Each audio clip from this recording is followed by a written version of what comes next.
I remember sitting in a coffee shop a few years ago, eavesdropping on two women at the next table. One of them was venting about her love life, and she said something that stopped me mid sip. Curious. He thinks he's amazing because he can lift me up against the wall, but I just want him to hold me still on the bed for 5 minutes. Why is that harder? The other woman just nodded and said, because being still is scarier for them. Moving is easy. Looking you in the eyes, that's the hard part. Thoughtful. There's a quote that fits here. The body says what words cannot. Women beg for positions that let their bodies speak. They beg to be held, to be seen, to be worshipped. And the crazy part, exhales, most of these positions don't require any skill at all. They just require you to show up. Welcome back to Feminine Insight. Today, we are diving deep into something I don't see talked about enough. 5 positions women beg for, but men never try. And trust me, this isn't about technique. It's about psychology. It's about what women actually crave behind closed doors. If you are new here, hit that subscribe button so you don't miss future videos. And if this topic interests you, go ahead and like this video so more women can find this conversation. Let's talk about the lotus position. It's simple to describe, but it's surprisingly difficult to find. The woman sits in the man's lap, wrapping her legs around his waist, while he sits cross-legged or with his legs folded. You are face to face, chest to chest. There is no distance between you. This is the first thing women crave about it, the proximity. In this position, your bodies are stacked vertically. It isn't about thrusting or power, it's about rocking. It's a gentle, circular motion that requires the man to sit still and hold her weight. For a woman, this is where the psychology kicks in. When she wraps her legs around him and he holds her there, she is completely vulnerable. Her face is right there. He can see every expression, every flutter of her eyelids, every bite of her lip. Many men avoid this because it feels passive. They feel like they aren't doing anything. They worry they look silly just sitting there. But for a woman, the act of a man being present in that stillness is the most active thing he can do. She feels his breath on her neck. She can run her fingers through his hair. She can rest her head on his shoulder. It turns intimacy into a hug, which is something women are wired to crave. It also forces a different rhythm. You can't rush in the lotus. If you try to move fast, you lose your balance. You have to sync up your breathing. You have to look at each other. When a woman begs for this, she isn't begging for a physical position. She is begging for emotional safety. She wants to feel held, not just entered. She wants to feel like she is being cherished, not just pursued. It is the difference between a physical act and a spiritual connection. When a man finally tries it, he usually realizes that the intensity of eye contact and the warmth of her body pressed against his is a feeling no amount of acrobatics can ever replace. It's the feeling of being truly invited in. Let's talk about spooning. On the surface, it sounds like the lazy option. It's the thing you do when you're too tired for anything else. But that is a massive misunderstanding of what spooning actually offers. It's the man lying on his side, curved behind the woman, his chest pressed against her back. He is the big spoon. She is the little spoon. That visual alone explains why women want it so badly. It is the ultimate position of being sheltered. When a woman is curled up and a man wraps himself around her, she is literally surrounded by him. His arm is around her waist, his legs are tangled with hers, and his mouth is right by her ear. There is nowhere to hide. She is completely exposed with her back to him, which requires a level of trust that is incredibly intimate. She is giving him her blind spot. Men sometimes skip this because it feels secondary. It feels like foreplay or aftercare, but not the main event. But for a woman, the main event is often the feeling of being wanted while she isn't performing. In spooning, she isn't facing him. She doesn't have to smile or moan on cue or look sexy. She can just exist. And when he holds her like that and intimacy happens from behind, it sends a message that he wants her even when she isn't looking at him. He wants the back of her neck. He wants the curve of her spine. The physical sensation is also unique. It allows for a slow, grinding rhythm that is more about depth than speed. It's a whisper, not a shout. There's also something deeply primal about it. It mimics the feeling of being protected from the world. When a man spoons a woman, he is essentially building a fortress around her with his body. She feels his heartbeat on her back. She feels his breath in her hair. She feels small and safe. When a woman begs for this, she is begging to be wrapped up. She wants to feel like she is the most precious thing in the room, something to be held and guarded. She wants to wake up and feel that weight still behind her.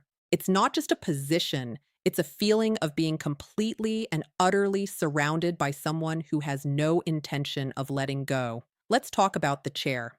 Now, on paper, this looks like it's all about the woman. She is on top, she is in control, she is doing the work. But the psychology of the chair position is actually far more about what the man is doing while sitting perfectly still. It involves him sitting on a sturdy chair, maybe a dining chair or the edge of a bed, with his feet flat on the floor. She then straddles him facing him, wrapping her legs around his waist. Here is the secret that men often miss. When a woman is on top in a bed, she is usually hunched over, holding herself up, trying not to collapse onto him. It can be a workout, but in the chair, she is sitting upright. She is vertical. He is below her, looking up at her. For a woman, being looked up at while she is in control of the rhythm is an incredibly empowering feeling. She feels worshipped.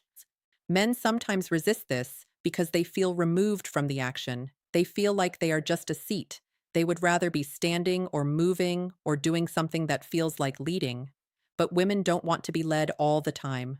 Sometimes a woman wants to put on a show. She wants to lean back slightly, place her hands on his knees, and move in a way that feels good to her. She wants to see his face as he watches her. The chair also allows for a level of eye contact that is different from lying down. When you are sitting upright, eye to eye, there is nowhere to hide. He can see her entire body. He can run his hands up her thighs, rest them on her hips, or pull her close for a kiss. He is the anchor. She is the movement. It is a perfect balance of give and take. He gives her the stability, the platform, the safe place to land. She gives him the view, the motion, the intimacy. When a woman begs for this, she is begging for the chance to be seen. She wants to take the wheel for a minute without feeling like she is doing all the heavy lifting. She wants to feel his hands gripping her, guiding her slightly, but letting her set the pace. It is the feeling of being in control while simultaneously being completely supported. She gets to be the star of the show, but only because he built the stage for her.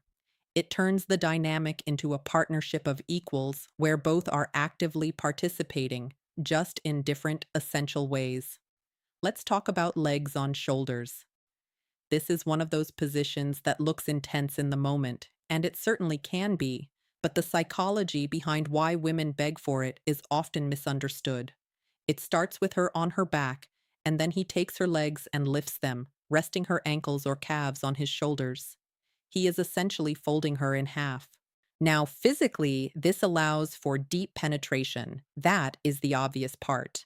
But for a woman, the emotional and psychological component is much louder than the physical one. When her legs go up, she becomes completely open. There is no crossing, no closing off, no hiding. She is lying there exposed, with her legs framing his face. It is the ultimate position of surrender. She is saying, "Here I am. I trust you completely." Men sometimes avoid this because it looks like work. You are holding her legs, you are supporting her weight, you are leaning into her. But what men don't realize is that the woman is not looking for acrobatics here. She is looking for the feeling of being completely vulnerable while the man looks at her. When he holds her legs like that, he has a perfect view of her face. He can see every reaction, every gasp, every time she closes her eyes.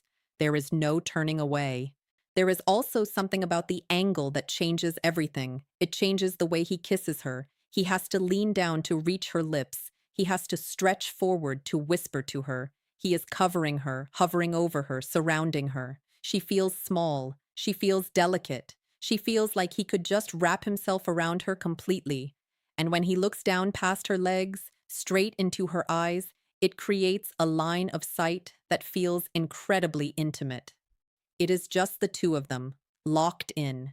When a woman begs for this, she is begging to be unfolded. She wants to be opened up and explored, but gently. She wants to feel his weight, but also his control. She wants to know that he can handle her vulnerability, that he won't be scared by how exposed she is. It is a test of trust, passed in real time. She is giving him everything, and in return, he holds her legs, supports her, and meets her gaze. It is vulnerable, deep, and intensely personal. It is the feeling of being completely at someone's mercy and knowing deep down that you are completely safe there. Let's talk about the seated oral position. This is the one that requires the most from the man physically, but gives the most to the woman emotionally. It's simple to describe. She sits on the edge of the bed or on a sturdy chair, leaning back slightly. He kneels down on the floor in front of her. That's it. He is on his knees, looking up. Now, men often skip this instinctively. It's not that they don't want to please her, it's that kneeling is vulnerable, it's submissive. In a world where men are taught to lead, to stand tall, to be the conqueror, getting down on your knees in front of a woman feels like lowering yourself. But here is what women understand that men sometimes miss. When a man kneels, he isn't lowering himself, he is elevating her. For a woman, being in this position is about receiving. It is about being allowed to just sit there, to lean back, to close her eyes, and to receive pleasure without having to give anything back in that moment. She doesn't have to worry about how she looks. She doesn't have to perform. She doesn't have to contort her body into a pretzel to make it easier for him. She just gets to exist and feel. There is also the visual of it. She looks down, and there he is. He is below her, focused entirely on her. His hands are on her thighs or holding her hips. He is exactly where he wants to be. That visual alone, looking down and seeing a man completely absorbed in her pleasure, is intoxicating for a woman. It makes her feel desired in a way that is different from penetration. It makes her feel worshipped. The psychology here is about surrender, but from his side. He surrenders his comfort. Kneeling on a hard floor isn't comfortable. He surrenders his pride. He puts her pleasure literally in front of his face. When a woman begs for this, she is begging to be put on a pedestal. She wants to feel like she is worth the discomfort of the floor. She wants to feel like a queen being served by someone who adores her. It turns the tables completely. It says that her pleasure is important enough to kneel for. It says that he finds her so intoxicating that he doesn't care about his own position. He just wants to be there, right there, making her feel good. And when she runs her fingers through his hair and looks down at him, she feels powerful, cherished, and deeply, deeply loved. Thanks for spending time with me on Feminine Insight. If you want more videos like this, hit that subscribe button and leave the word seen in the comments because every woman just wants to feel seen.